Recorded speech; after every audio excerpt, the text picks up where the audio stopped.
Roda ekonomi yang terganjal pandemi COVID-19 terus menekan perdagangan Indonesia. Meski mencatatkan surplus perdagangan, baik ekspor maupun impor, Mei kompak melesu.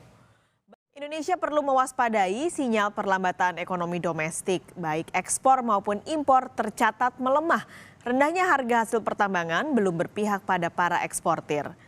Badan Pusat Statistik mencatat nilai ekspor Agustus 2019 turun baik secara bulanan maupun tahunan, masing-masing 7,6 dan 9,99%.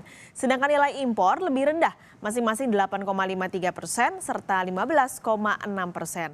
Jadi faktor krusial guna meningkatkan ekspor industri pengolahan. Kalangan pengusaha meminta pemerintah lebih agresif memangkas hambatan investasi dari sisi perizinan.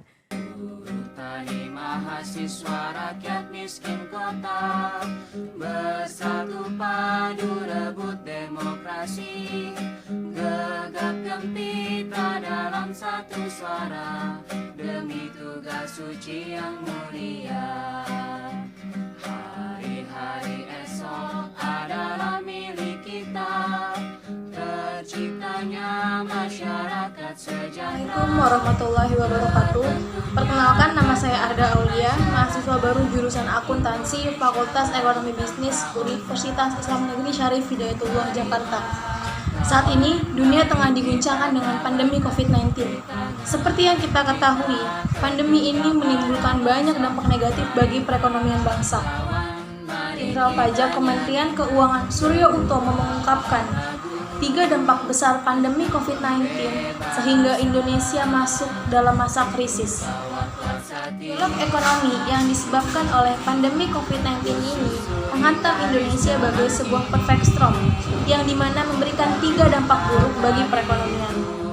Dampak pertama adalah membuat konsumsi rumah tangga atau daya beli yang merupakan 60% penopang ekonomi jatuh cukup dalam. Dampak kedua yaitu pandemi ini menimbulkan ketidakpastian yang berkepanjangan sehingga investasi melemah dan berimplikasi pada terhentinya usaha. Ketiga yaitu seluruh dunia mengalami pelemahan ekonomi yang menyebabkan harga komoditas turun sehingga ekspor Indonesia ke beberapa negara terhenti. Ekspor impor Indonesia terus mengalami pemburukan di tengah pandemi COVID-19. BPS Suharyanto menyatakan bahwa capaian ekspor pada 2020 ini merupakan yang terburuk sejak 2016, sedangkan posisi impor yang terendah sejak 2009. Pada Mei 2020 tercatat melanjutkan penurunannya pada kisaran 13,40% month-to-month dan 28,95% year-on-year.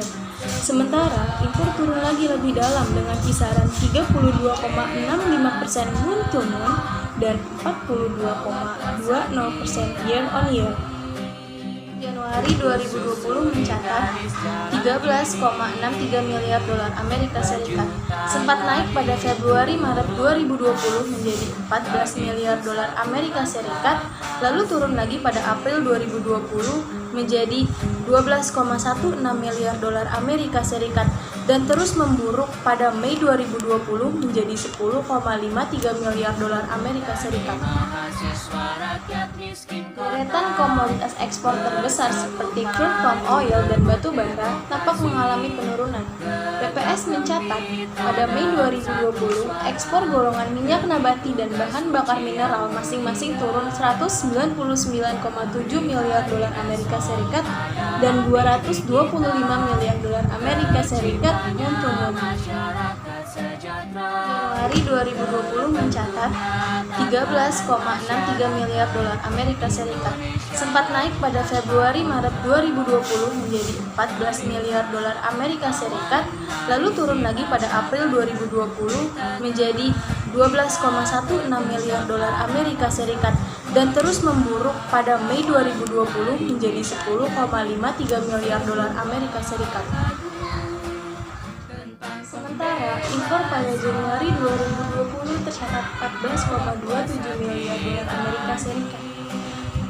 Angka ini turun tipis pada Maret 2020 menjadi 13,35 miliar dolar Amerika Serikat dan pada April 2020 angkanya terus turun menjadi 12,54 miliar dolar Amerika Serikat dan 8,44 miliar dolar Amerika Serikat pada Mei 2020.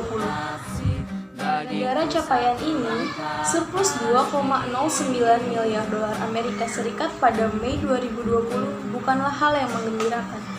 Bahkan hal ini mengingatkan agar berhati-hati menyikapinya lantaran menjadi pertanda buruk bagi pertumbuhan ekonomi kuartal 2 dan kinerja industri Indonesia.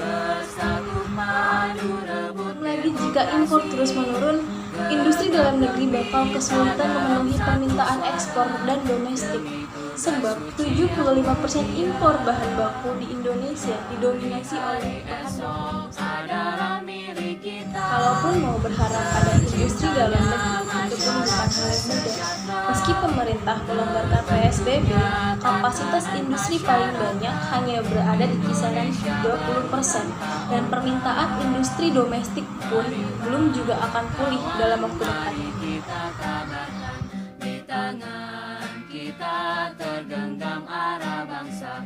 Marilah kawan, mari kita nyanyikan sebuah lagu tentang pembebasan di bawah kuasa tirani.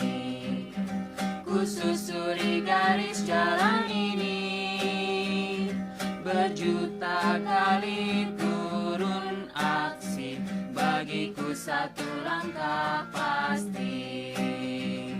Berjuta kali turun aksi, bagiku satu langkah pasti.